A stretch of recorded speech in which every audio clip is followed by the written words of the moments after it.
That buck you just shot down isn't going to mean a thing when it begins to rot after a few days. So listen up and get clued up on how to work that carcass to its fullest extent. Today, we'll be looking at meat stores and the 9 different ways to preserve it. Starting with methods that can last you a year, we're going to work our way up to storing meat for up to 50 years or more. And there are a few surprising uses for the rest of the animal at the end, so stick around for those. Knowing how to preserve food isn't optional, it's a necessity. It doesn't matter how much you hoard today. Once everything goes to hell, it's only a matter of time before all of the stock runs out. Self-sufficiency isn't about sticking it to the man. It's about keeping you alive. Defense, weapons, hunting. No matter what's on your list of skills to learn, food preservation is the most emergent skill to master every time. Let's get into it. Number 1. Refrigeration and freezing. 1 year. The most popular way to preserve meat is by freezing it. Yet it's the least effective way to do it. After just a year, you'll begin to lose your stock to frostbite. It won't exactly be poisonous or anything, just tasteless, rubbery, and devoid of nutrition. Number 2. Fermentation. 1 to 2 years. Fermentation is a little bit like a science, and it's more complex than the other methods, but it adds a different dimension to flavor and nutrition that is much needed when most of your methods is going to be quite plain. It's the most fun you'll have preserving anything. Fermenting has a bit of a cult following. The timing and the chemical changes that food goes through is absolutely fascinating.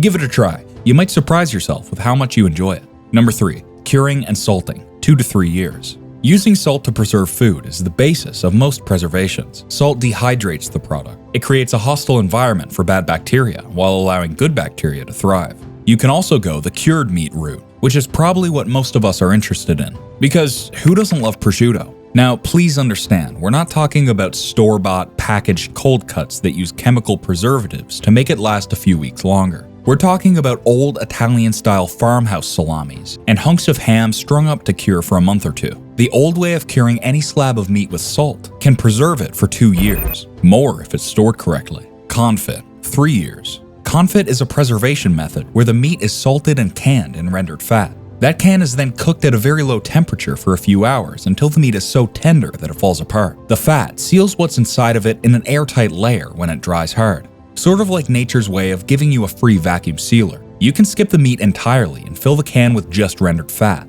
Fat is something that a lot of people forget about when it comes to food storage. Life gets a lot easier when you have enough fuel stored. Used for cooking oil, salt for herbal medicine, candles, and it's one of the most nutritionally dense foods at your disposal. Now that you've reached the halfway point of the video, do us a favor and leave a like and subscribe to the channel. It really helps us keep the lights on over here. And if you have any suggestions for future videos, leave us a request in the comments and we'll get right on it. And now on to number 5. Number 5, drying. 3 to 5 years. Drying is probably the first thing that came to mind when you clicked on this video. Chicken, beef, fish, anything can be dried. And the longer you hang it, the longer it will last. Americans prefer lean meat and they use a dehydrator to get it as dry as possible. South Africans like it with a layer of fat and they air dry their meat, traditionally called biltong. Biltong still has a lot of moisture in it, so you'd think that it wouldn't last long. But they use a flavorful cocktail of spices that include vinegar, salt, and on occasion cold smoke. And that makes it last as long as bone-dry jerky does. You can store the fat this way too. Rendered fat is stuffed into the animal's cleaned out intestine and hung out to dry the same way the meat is. 3 to 5 years is the least estimated amount of time. But honestly, your stores can comfortably look at a decade if you can get more than 70% of the moisture out of it, and then vacuum seal it for good measure. Number 6, smoking. 5+ years. Most of us have had cold cuts that are hot smoked, meaning that the smoke is used to both cook and flavor the meat. But there's also a method called cold smoking, where the smoke is fed into the smoker from an outside source. So there's almost no heat in this process at all. The salt and the smoke work together to seal that flank good and proper, giving you a good 5 years if it's kept in a cool and dry place. Number 7, canning. 5 to 10 years.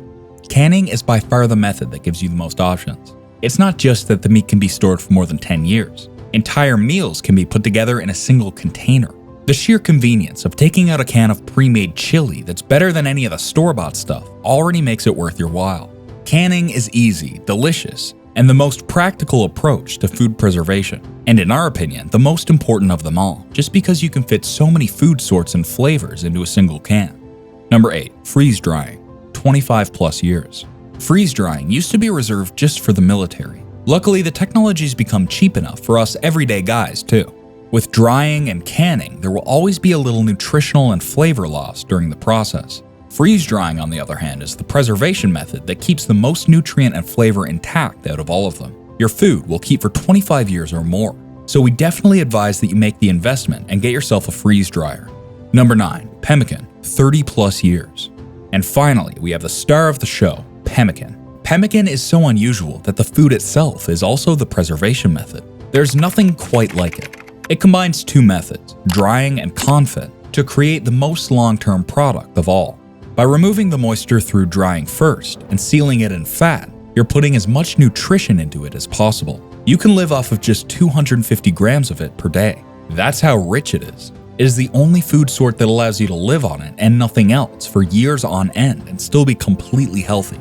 If you're going to learn how to preserve meat in any way, let it be how to make pemmican.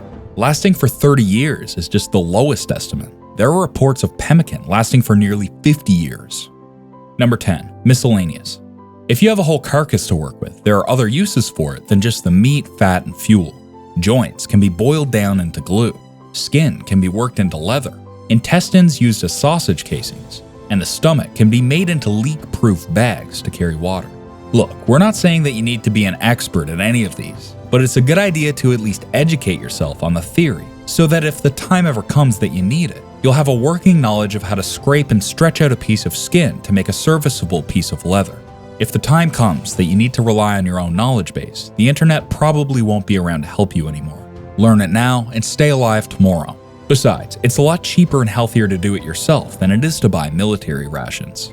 You can spend a small fortune on that, or put in a little elbow grease and do it at home.